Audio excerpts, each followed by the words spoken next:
هدي محمد صلى الله عليه وسلم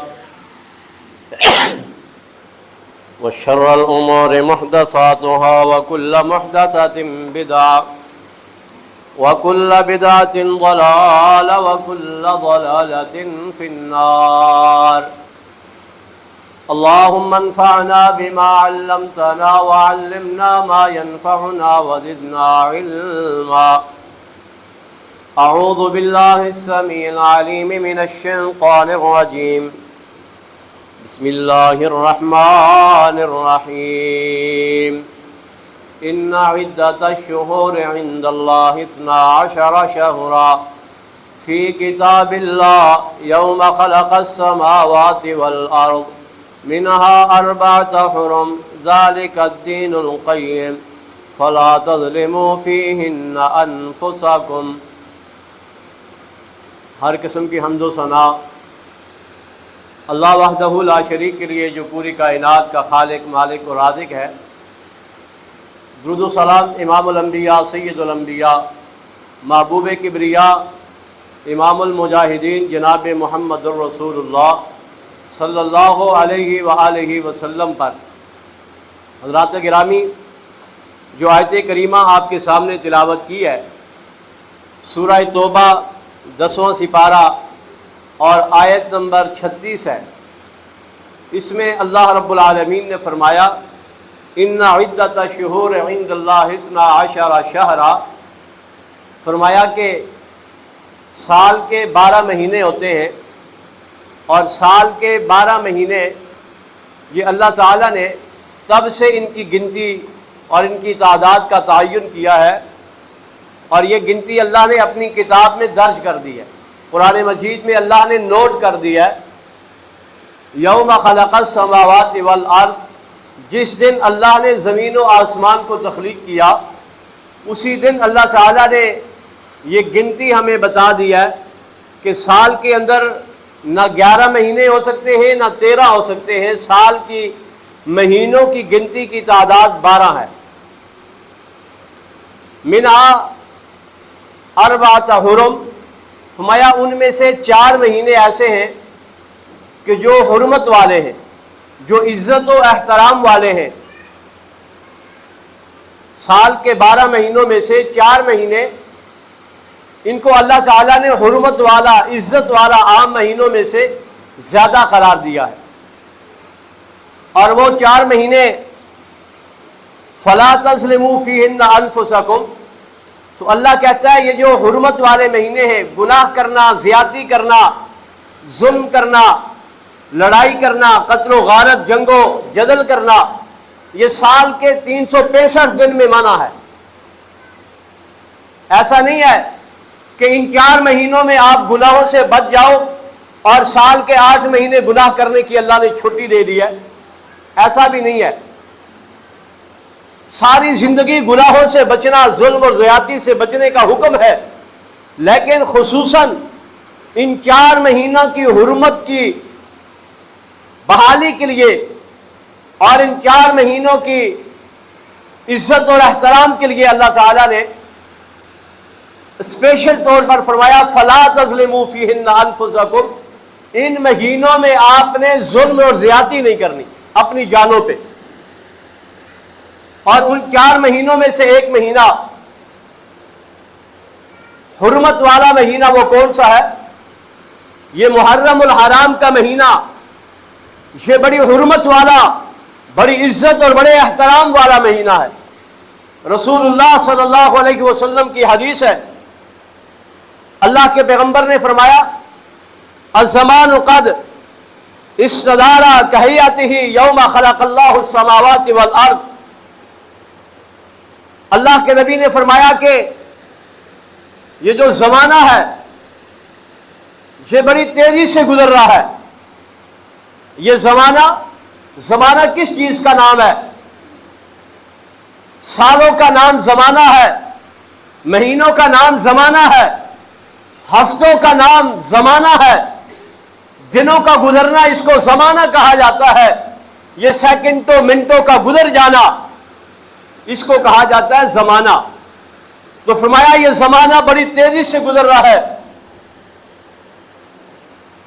یوم خلق اللہ السماوات والارض، فرمایا اللہ تعالیٰ نے جس دن زمین و آسمان کو تخلیق کیا ہے اس دن اللہ رب العالمین نے ایک فیصلہ کیا ہے اور ایک تعداد اور گنتی کو بتلا دیا ہے، اور وہ کون سی ہے کہ اسنا عشرہ شہرا، سال میں 12 مہینے ہوں گے، 4 مہینے حرمت والے۔ وہ قرآن مجید کی آیت تھی، یہ اللہ کے پیغمبر کی حدیث پیش کر رہا ہو، فرمایا کہ 4 مہینے حرمت والے ہیں، اور ان حرمت والے مہینوں کی جو نام ہے وہ اللہ کے پیغمبر علیہ الصلوۃ والسلام نے ہمیں بتلائے۔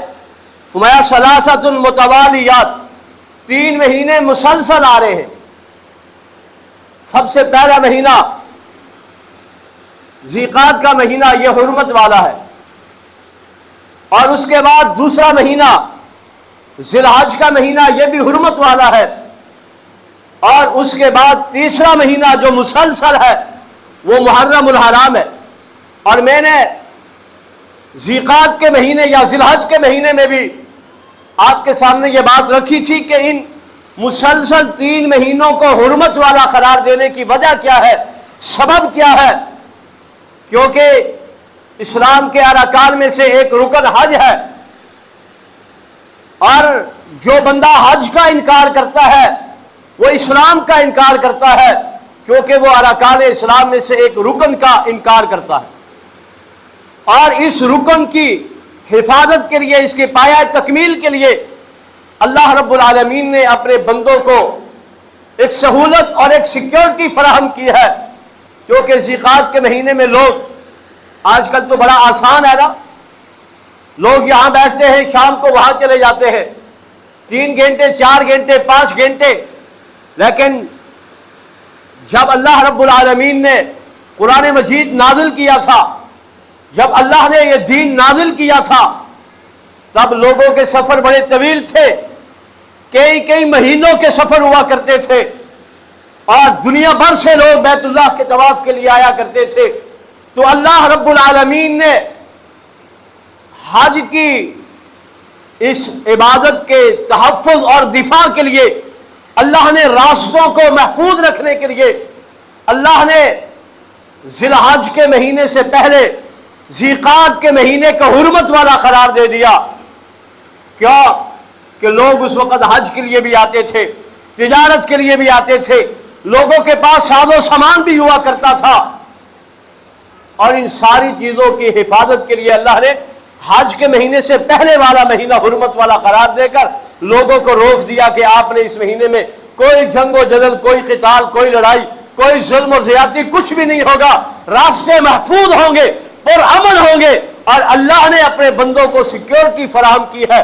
اور پھر ذی الحج کا مہینہ خود ہی حرمت والا مہینہ ہے، کیونکہ ایک عظیم عبادت لوگ اس میں کر رہے ہوتے، اور ذی الحج کا مہینہ ختم ہونے کے بعد لوگ اپنے گھروں کو واپس جا رہے ہوتے، تو اللہ نے اس مہینے کو بھی حرمت والا قرار دے دیا کہ لوگ عبادت کے لیے نکلے تھے تو محفوظ تھے، عبادت کر چکے ہیں، اب اپنے گھروں کو پلٹنے کا وقت آ چکا ہے، تو بغیر کسی خوف اور خطرے کے اپنے گھروں کو باعزت طریقے سے واپس چلے جائے۔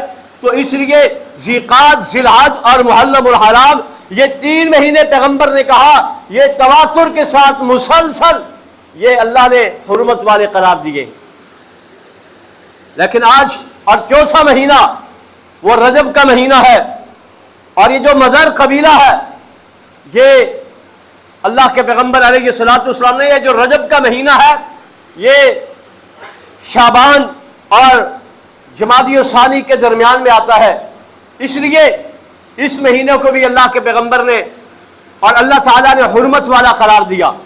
لیکن آج المیہ یہ ہے کہ یہ جو حرمت والا مہینہ تھا، جس مہینے کے اندر اللہ نے ظلم اور زیادتی سے، گناہوں سے بچنے کا اپنے بندوں کو حکم دیا ہے، آج اسی مہینے کے آغاز پہ ہی لوگ ظلم اور زیادتیاں، اور اسی طرح اللہ کے پیارے پیغمبر علیہ الصلوۃ والسلام کے صحابہ، جن کی بدولت، جن کی محنتوں، جن کی کوششوں، جن کی قربانیوں سے یہ دین محفوظ آج تک ہمارے پاس موجود ہے، لوگ اس مہینے کی حرمت کا خیال نہیں رکھتے بلکہ اس مہینے کی حرمت کو پامال کرنا شروع کر دیتے ہیں۔ محرم الحرام کے مہینے کی جو حرمت ہے وہ کن وجوہات کی وجہ سے ہے؟ ایک وجہ تو میں نے آپ کو بتائی کہ اللہ نے راستے محفوظ کرنے تھے، اور دوسرا یہ ہے کہ اللہ تعالیٰ نے اس مہینے میں کسی بھی ظلم اور زیادتی سے روک دیا ہے۔ یہ اس مہینے کی حرمت ہے، اس کی عزت ہے۔ دوسرا، اس مہینے کی اہمیت یہ بھی ہے کہ اسلامی سال کا آغاز اس مہینے سے ہوتا ہے۔ ہم تو آج غیروں کے پیچھے چل کے اپنے سال کا آغاز جنوری سے کر رہے ہوتے ہیں، لیکن اسلام کی تاریخ کا، اسلام کے کیلنڈر کا آغاز محرم الحرام کے مہینے سے ہوتا ہے۔ اور اللہ کی ترتیب دیکھیں، اللہ کی ترتیب دیکھیں کہ اللہ رب العالمین نے سال کے آغاز کے مہینے کو حرمت والا قرار دیا ہے، اور سال کے آخر والے مہینے کو بھی اللہ نے حرمت والا قرار دیا ہے۔ یعنی کہ سال کا آغاز ہو تو میرا بندہ گناہوں سے بچنے والا ہو، وہ عادت ڈال لے کہ میں نے اس سال کے آغاز کے مہینے میں اپنے آپ کو گناہوں سے بچانا ہے۔ جب آپ سال کے آغاز میں گناہوں سے بچنے کا پریکٹیکل کر لو گے تو درمیان کے مہینوں میں بھی گناہوں سے بچ جاؤ گے۔ اور سال کا آخری مہینہ ذی الحج کا ہے، اللہ نے اس کو بھی حرمت والا قرار دے دیا ہے۔ اس کی وجہ کیا ہے؟ اللہ اپنے بندوں کو گناہوں سے بچانے کی عادت ڈال رہا ہے۔ ہم تو سال کا آغاز اللہ کی نافرمانیوں سے کرتے ہیں، بڑا جشن مناتے ہیں۔ ہم تو اپنے سال کا آغاز، حالانکہ ہر شخص ذی شعور ہے، عقل والا ہے، دانا ہے، سمجھتا ہے، اور بزنس مین لوگ ہیں آپ سمجھتے ہیں کہ سال کے گزرنے کے بعد انسان کیا کرتا ہے؟ نئے سال کے آغاز پہ پچھلے سال کا سارا بندہ اپنا آڈٹ لے کے آتا ہے۔ پچھلے سال کیا کمایا، کیا کھویا، کیا پایا، کن وجوہات سے مجھے بزنس میں فائدہ ہوا ہے، ان کو کنٹینیو رکھنا ہے، اور جن وجوہات اور جن غلطیوں کی وجہ سے مجھے نقصان ہوا ہے، آئندہ سال میں اپنے اوپر لازم کر لیتا ہوں کہ آئندہ سال یہ کام نہیں کرنا، یہ ملازم کی وجہ سے مجھے نقصان ہوا ہے، اس جو ہے نا اکاؤنٹنٹ کی وجہ سے مجھے نقصان ہوا ہے، فلاں بندے کو میں نے ادھار دے دیا تھا اس کی وجہ سے نقصان ہوا ہے، فلاں پارٹی نے مجھے یہ نقصان دیا ہے، آئندہ سال یہ بندہ میری دکان پہ آئے گا، کارخانے پہ آئے گا، اس کے ساتھ لین دین بند کر دوں گا، پچھلے سال اس نے بڑا پریشان کیا ہے مجھے۔ محترم بھائیوں، نئے سال کا آغاز ہے، پچھلے سال کا آڈٹ کیجئے کہ پچھلے سال میں نے کیا کھویا، کیا پایا، کتنی نمازیں پڑھی، کتنی عبادت کی، کتنا قرآن پڑھا، کتنی تلاوت کی، کتنے لوگوں کے حقوق کو پامال کیا، کتنے ظلم اور زیادتیاں کیے ہیں۔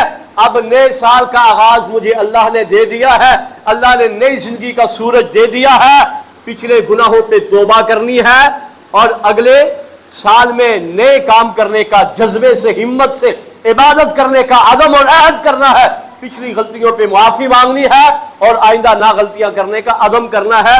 حقیقت میں یہ سال حرمت والا ہے، یہ مہینہ حرمت والا ہے۔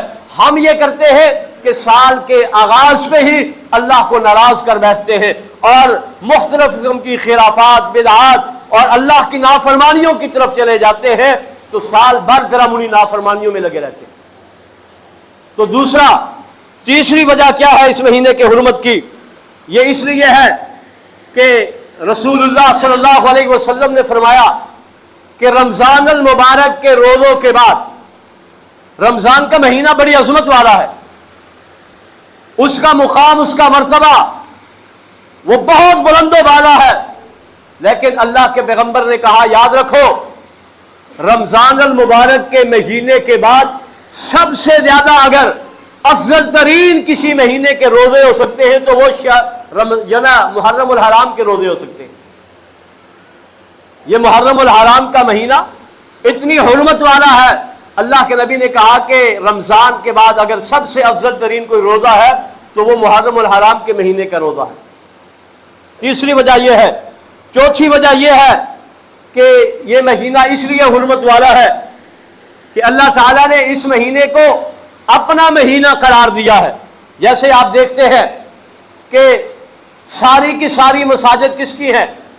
وَأَنَّ الْمَسَاجِدَ لِلَّهِ، ساری مسجدیں ہم کیا کہتے ہیں کہ یہ اللہ کے گھر ہے، لیکن ساری مساجد میں سے ایک گھر وہ ہے جس کو اللہ نے ڈائریکٹ کہا یہ بیت اللہ ہے، یہ میرا گھر ہے۔ ساری مسجدیں اللہ کی ہے، لیکن بیت اللہ کو ساری مسجدوں پہ اللہ نے فضیلت دیتے ہوئے کہا کہ لوگوں یہ بیت اللہ یہ میرا گھر ہے، میں نے اس کو ڈائریکٹ کہا ہے کہ یہ رب کا گھر ہے۔ اسی لیے سال کے سارے مہینے اللہ کے ہیں، لیکن محرم الحرام کے مہینے کو اللہ نے ڈائریکٹ کہا کہ یہ میرا مہینہ ہے۔ چوتھی وجہ اس کی یہ ہے کہ یہ اللہ کا مہینہ ہے، اس کی حرمت، اس کی عزت اور اس کا احترام اس لیے ہے۔ محرم الحرام کی حرمت کو پامال کرنے سے کیسے بچایا جا سکتا ہے؟ کس طرح سے ہم اس مہینے کے اندر عبادات کر سکتے ہیں؟ کس طرح سے ہم اپنے آپ کو اللہ کے قریب کر سکتے ہیں؟ اللہ تعالیٰ نے اس کے لیے ہمیں حکم دیا کہ فَلَا تَظْلِمُوا فِيهِنَّ أَنفُسَكُمْ، اس مہینے میں گناہ نہیں کرنے، گناہوں سے اپنے دامن کو بچا کے رکھنا ہے۔ اور اس مہینے کے اندر مختلف قسم کی، میں نے آپ کو بتلایا کہ اس کے آغاز پہ ہی بدعات، خرافات اور اللہ کے پیغمبر کے صحابہ کے خلاف لعن طعن و تشنیع، گالم گلوچ سے لوگ اس مہینے کا استقبال کرتے ہیں۔ اللہ کے نبی صلی اللہ علیہ وسلم نے کیا فرمایا؟ لوگ اس مہینے میں، اللہ کے نبی علیہ السلام نے فرمایا کہ لوگ ماتم، آج ہمارے محرم الحرام کے مہینے کا آغاز ہوتا ہے، یکم محرم سے آپ دیکھتے ہیں کہ لوگ روڈوں پہ، میدانوں میں نکل آتے ہیں، سڑکوں میں، بازاروں میں نکل آتے ہیں اور وہ کیا کرتے ہیں؟ ماتم بنا رہے ہوتے ہیں۔ اللہ کے نبی صلی اللہ علیہ وسلم نے فرمایا لَيْسَ مِنَّا مَنْ ضَرَبَ الْخُدُودَ وَشَقَّ الْجُيُوبَ وَدَعَا بِدَعْوَى الْجَاهِلِيَّةِ، اللہ کے نبی نے فرمایا کہ ایسا شخص، ایسا مرد، ایسی عورت، من ضرب الخدود، جس نے اپنے گالوں کو پیٹا، جس نے اپنے رخساروں کو پیٹا، وشق الجیوب، اور اپنے گریبان کو چاک کیا، اپنے گریبان کو پھاڑا، کس لیے؟ کسی کے مرنے پہ، کسی کی شہادت پہ، کسی کے چلے جانے پہ نوحہ کرنا، رونا، پیٹنا، گریبان چاک کرنا، اور اسی طرح اپنے رخساروں کو پیٹنا، واویلا کرنا۔ یہ اللہ کے نبی نے فرمایا لیس منا، ایسے مرد اور ایسی عورت کا پیغمبر سے کوئی تعلق نہیں ہے، کوئی تعلق نہیں ہے۔ وَدَعَا بِدَعْوَى الْجَاهِلِيَّةِ، اور جاہلیت کی پکارنا، اسلام نے غم بنانے کی اجازت دی ہے، اسلام نے دکھ برداشت کرنے کی اجازت دی ہے، سوگ بنانے کی اجازت دی ہے، لیکن اسلام نے یہ قطعی طور پر یہ نہیں کہا کہ آپ وویلا، شور شرابہ، گریبان جو ہے نا چاک کرنا، رخساروں کو پیٹنا اور اس طرح سے بین کرنا، یہ اسلام نے اس کی قطعی طور پر اجازت نہیں دی ہے۔ اور پھر بالخصوص کسی کی شہادت پہ نوحہ کرنا، کسی کی شہادت پہ رونا، یہ وہ عظیم ہستیاں ہیں۔ شہید کو اللہ نے اتنا عظیم مقام دیا ہے، اللہ کہتا ہے کہ ایسے شخص کو آپ کبھی مردہ نہیں کہہ سکتے جو اللہ کے لیے شہید ہو گیا۔ کسی عام میت پہ نوحہ کرنا حرام ہے، اور کسی شہید کی میت پہ نوحہ کرنا اور پھر اس کے بعد ساری زندگی اس کو رواج بنا لینا، یہ اسلام سے، دین سے اس کا کوئی تعلق نہیں ہے۔ اور المیہ یہ ہے کہ اسی مہینے کے آغاز پہ ہم ان خلافات اور بدعات پہ اور اللہ کی نافرمانی اور بغاوتوں پہ اپنے سال کا آغاز کر رہے ہوتے ہیں۔ محرم کے روزوں کے حوالے سے میں نے بتلایا کہ اللہ کے پیغمبر نے فرمایا افضل الصیام بعد رمضان شہر اللہ المحرم، صحیح مسلم کی حدیث ہے، فرمایا کہ رمضان کے روزوں کے بعد سب سے افضل ترین روزہ محرم الحرام کا ہے جو اللہ کا مہینہ ہے۔ اور صحیح مسلم کے اندر دوسری حدیث ہے، رسول اللہ صلی اللہ علیہ وسلم نے فرمایا، آپ سے سوال کیا گیا ایو صلاۃ افضل بعد المکتوبہ و ایو صیام افضل بعد شہر رمضان، اے اللہ کے نبی آپ ہمیں بتلائے کہ فرض نماز کے بعد سب سے زیادہ اللہ کی پسندیدہ اور محبوب نماز کون سی ہے، عبادت کون سی ہے؟ تو اللہ کے پیغمبر نے کیا فرمایا؟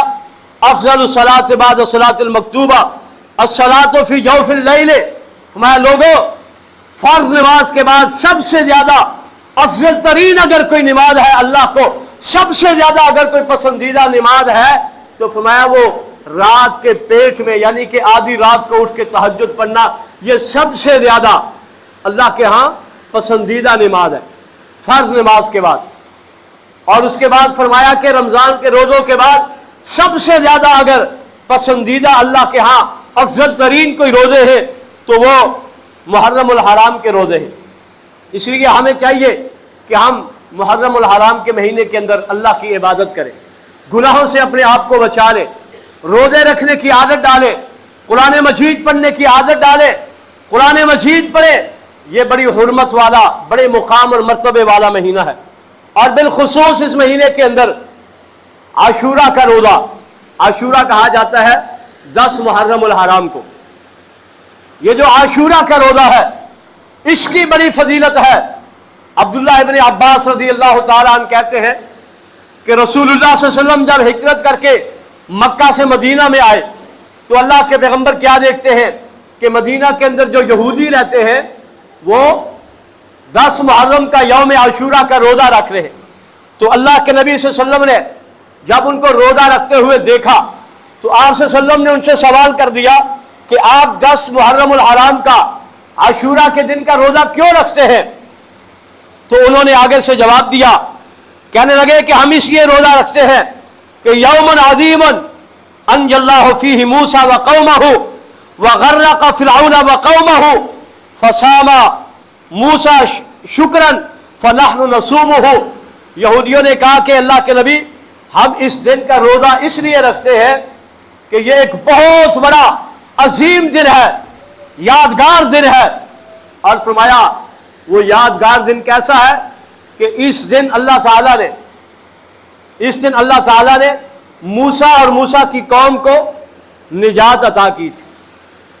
اور اسی دن اللہ نے وہ رب جس رب نے چلتے ہوئے دریا کو موسیٰ کے لیے راستے بنا دیا تھا، اور اسی دن وہ دن ہے جس دن اس رب نے فرعون اور اس کے ساتھیوں کو انہی چلتے ہوئے راستوں کو دوبارہ سے پانی بنا کے غرق کر دیا تھا، تباہ کر دیا تھا، نیست و نابود کر دیا تھا۔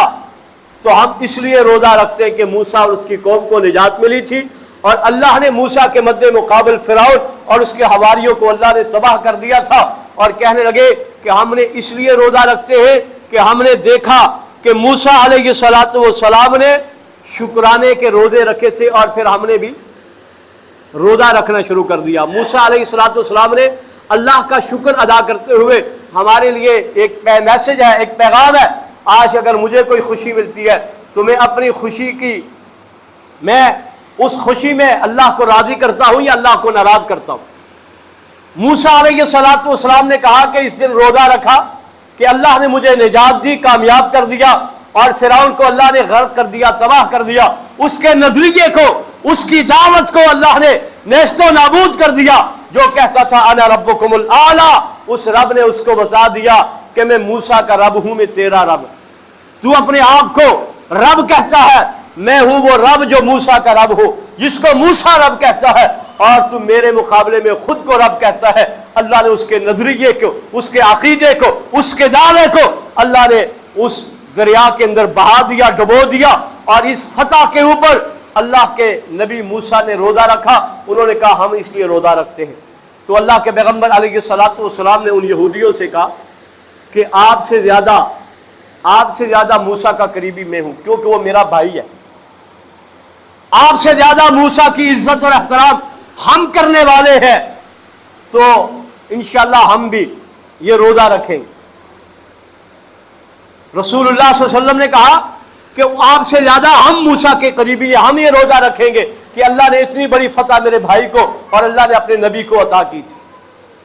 عبداللہ ابن عباس رضی اللہ تعالیٰ عنہ کہتے ہیں کہ ہم نے کہا یا رسول اللہ، اسی دن کا روزہ یہودی رکھتے ہیں، اور اللہ کے نبی کی یہ حدیث ہے کہ آپ غیروں کی مشابہت سے اپنے آپ کو بچا لیں۔ فمن تشبہ بقوم فہو منہم، یا رسول اللہ یہودی بھی اسی دن کا روزہ رکھتے ہیں، ہم بھی اسی دن کا روزہ رکھیں گے، ان کی مطابقت ہو جائے گی، ان کی مخالفت تو نہیں ہوگی۔ خالف الیہود والنصارى، یہودیوں اور عیسائیوں کی مخالفت کرنی ہے، یہاں تو ہم ان کی مطابقت کر رہے ہیں۔ ان کے ساتھ چلیں گے. تو اللہ کے نبی علیہ الصلوۃ والسلام نے اس وقت ایک بات کہی، فرمایا کہ اگر میں آئندہ سال زندہ رہا، اگر آئندہ سال مجھے محرم الحرام کا مہینہ میری زندگی میں آ گیا اور 10 محرم الحرام آ گیا، تو اللہ کے پیغمبر نے فرمایا آئندہ محرم کے مہینے میں انا اصوم یوم التاسع 9 محرم الحرام کا روزہ بھی رکھوں گا. اور اس روزے کا جو اجر ہے، جو اس کا ثواب ہے، وہ کیا ہے؟ اللہ کے پیغمبر علیہ الصلوۃ والسلام نے فرمایا کہ میں اللہ سے امید کرتا ہوں کہ اللہ گزرے ہوئے پچھلے سال کے سارے گناہ معاف فرما دے گا ایک روزے کی وجہ سے. کتنی فضیلت والا روزہ ہے کہ اللہ پچھلے گزرے ہوئے سال کے گناہوں کو اللہ معاف فرما دے گا. اب اس کے اندر علماء کا اختلاف ہے. روزہ تو در حقیقت عاشورہ کا ہے. موسیٰ کو نجات کب ملی تھی؟ 10 محرم کو. عاشورہ 9 محرم کو نہیں کہا جاتا، عاشورہ 11 محرم کو نہیں کہا جاتا، یہ کہتے ہی 10 محرم الحرام کو ہے. عربی میں اس کو عاشورہ عشر کہتے ہیں، 10 کو. اب اللہ کے پیغمبر نے صحابہ کے کہنے پہ کہ یا رسول اللہ ان کی مطابقت ہو جائے گی، تو اب آپ بتلائیں کہ ان کی مطابقت کیسے، ان کی مخالفت کیسے ہوگی؟ تو اللہ کے پیغمبر نے کہا آئندہ سال رہا تو 9 کا رکھوں گا. اگر اللہ کے پیغمبر زندہ رہتے اگلے سال اور اللہ کے نبی اگر صرف 9 کا رکھ دیتے تو ہمارے لیے دلیل بن جاتی کہ اللہ کے پیغمبر نے 9 کا رکھ دیا. اور اگر اللہ کے پیغمبر زندہ رہتے اور پیغمبر 9 اور 10 کا ملا کے رکھتے پھر بھی ہمارے لیے دلیل بن جاتی. لیکن اب اللہ کے پیغمبر چلے گئے، آپ صلی اللہ علیہ وسلم کو یہ روزہ نصیب نہیں ہوا. اب ہمارے لیے کیا ہے؟ اب ہمارے لیے یہ ہے کہ پیغمبر نے کہا عاشورہ کا روزہ میں موسیٰ کے زیادہ قریب ہوں، میں رکھوں گا، اور رکھنے کا حکم دے دیا. اور جب بات مخالفت کی آئی تو پیغمبر نے کہا آئندہ سال 9 کا رکھوں گا. تو اس لیے اللہ کے پیغمبر علیہ الصلوۃ والسلام کی یہ بات روزہ 10 محرم الحرام کا ہے، لیکن ان کی مخالفت کرتے ہوئے ہمیں یا ایک دن پہلے روزہ رکھ لینا چاہیے یا ایک دن بعد میں رکھ لینا چاہیے. ہے تو 10 محرم کا روزہ، لیکن مخالفت میں یا پہلے یا بعد میں رکھ لینا چاہیے. لیکن زیادہ قوی کیا ہے؟ 11 کا کہیں نہیں آتا. زیادہ قوی کیا ہے کہ اللہ کے پیغمبر نے 9 کی خواہش کی تھی. ہمیں 9 اور 10 کا روزہ رکھنا چاہیے. اس کی بڑی فضیلت ہے. ایک سال کے گناہ اللہ رب العالمین معاف کرے گا. 10 کا روزہ تو رکھنا ہی رکھنا ہے. 9 کی مخالفت کی وجہ سے، پیغمبر کی حدیث پہ عمل کی وجہ سے اللہ ڈبل اجر عطا کرے گا. تو اس لیے 9 اور 10 کا روزہ ہمیں ہر صورت میں رکھنا چاہیے. یہ اللہ کے نبی علیہ الصلوۃ والسلام کی خواہش تھی کہ آئندہ رہا تو 9 کا رکھوں گا. اگر رہتے تو پتہ چل جاتا 9 کا رکھا صرف یا صرف 9 اور 10 کا رکھا. اس لیے ہمیں علماء کا، بعض علماء کا یہ کہنا ہے کہ 9 اور 10، اور بعض کا یہ کہنا ہے 10 اور 11. لیکن عاشورہ کا روزہ یہ پکا ہے. ہمارے ہاں کیا ہوتا ہے؟ 10 محرم الحرام ہم سرے عام سبیلیں چلا رہے ہوتے، ہم سرے عام لوگوں کو پانی پلا رہے ہوتے، ہم سرے عام اللہ کے پیغمبر کی حدیث کی جو ہے نا دھجیاں اڑا رہے ہوتے ہیں. محترم بھائیوں، اللہ کے پیغمبر علیہ الصلوۃ والسلام نے تو روزے کا حکم دیا ہے. تو اس لیے ہمیں 10 محرم الحرام کو ان چیزوں سے اجتناب کرنا چاہیے. اور بہت سارے اہل سنت کے لوگ بھی محرم الحرام کی بہت ساری خرافات اور بدعات کے میں اپنے آپ کو مبتلا کر لیتے. کالے کپڑے پہن لینا، سوگ اس طرح سے منا لینا، بعض لوگ ننگے پاؤں چلنا شروع کر دیتے ہیں. بہت ساری ایسی چیزیں ہیں. اس لیے ہمیں ان ساری چیزوں سے اجتناب کرنا چاہیے. اور بالخصوص اس مہینے میں نے پہلے بھی عرض کیا کہ صحابہ کرام رضوان اللہ علیہم اجمعین کے خلاف تبرہ کرنا، زبان درازیاں کرنا، اللہ کے پیغمبر کے صحابہ کے خلاف لعن طعن کرنا، یہ ایک بہت بڑا کبیرہ گناہ ہے. وہ صحابہ جن کے بارے میں اللہ کا قرآن کہتا ہے رضی اللہ عنہم ورضوا عنہ، میں ان سے راضی وہ مجھ سے راضی. وہ صحابہ جن کے بارے میں اللہ کا قرآن کہتا ہے فَإِنْ آمَنُوا بِمِثْلِ مَا آمَنْتُمْ بِهِ فَقَدِ اهْتَدَوْا. فرمایا لوگوں اگر ایمان پانا چاہتے ہو، اگر دنیا کے اندر کسی کے ایمان کو اپنے لیے رول ماڈل بنانا چاہتے ہو تو ویسا ایمان لے کر آؤ جیسا ابو بکر کا ایمان تھا، جیسا عمر و عثمان کا ایمان تھا، جیسا علی کا ایمان تھا، جیسا امیر معاویہ کا ایمان تھا. جیسے پیغمبر کے صحابہ کا ایمان تھا، وہ آپ کے لیے رول ماڈل ہے، آپ اس طرح کا ایمان لے کر آؤ تو اللہ کے ہاں تمہارا ایمان مقبول شدہ ایمان ہوگا۔ ہم پیغمبر کے ان صحابہ کے خلاف زبان درازیاں کریں، ان کے ایمان کے بارے میں اللہ مجھے اور آپ کو کہے کہ ویسا ایمان لے کر آؤ۔ ایسی محافل سے، ایسی مجالس سے ہمیں اپنے آپ کو بچانا چاہیے۔ تو یہ محرم الحرام کا مہینہ حرمت والا ہے، اس کی حرمت کو پامال کرنے سے خود کو بچانا چاہیے، اس میں زیادہ سے زیادہ عبادات کرنی چاہیے، اس میں روزے رکھنے چاہیے، قرآن کی تلاوت کرنی چاہیے، اور پچھلے سال کے گناہوں پہ ندامت کا اظہار کر کے توبہ استغفار کر کے آئندہ اپنا ایک شیڈول مرتب کریں، اپنی ایک ڈائری لکھیں کہ انشاءاللہ میں نے آئندہ سال یہ کام کرنے ہیں، پچھلے سال یہ کیے تھے، اس سال انشاءاللہ یہ کروں گا۔ جو ہے نا نیکیوں کے اندر سبقت لینے کی کوشش کیجئے۔ میں اللہ تعالیٰ سے یہ دعا کرتا ہوں کہ اللہ رب العالمین مجھے اور آپ کو محرم الحرام کے مہینے کی حرمت کا خیال رکھنے کی اللہ توفیق عطا فرمائے، اللہ اس مہینے کے اندر عبادات کرنے کی توفیق عطا فرمائے، اللہ گزشتہ سال کے اندر کی جانے والی عبادات اپنی بارگاہ میں قبول فرما لے، اللہ گزشتہ سال کیے جانے والے گناہ تو ان کو معاف فرما دے، اور آئندہ آنے والے سال میں یا اللہ ہمیں نیکیاں کرنے کی توفیق عطا فرما دے، اور گناہوں سے اپنے دامن کو بچانے کی توفیق عطا فرما دے۔ وما توفیق الا باللہ۔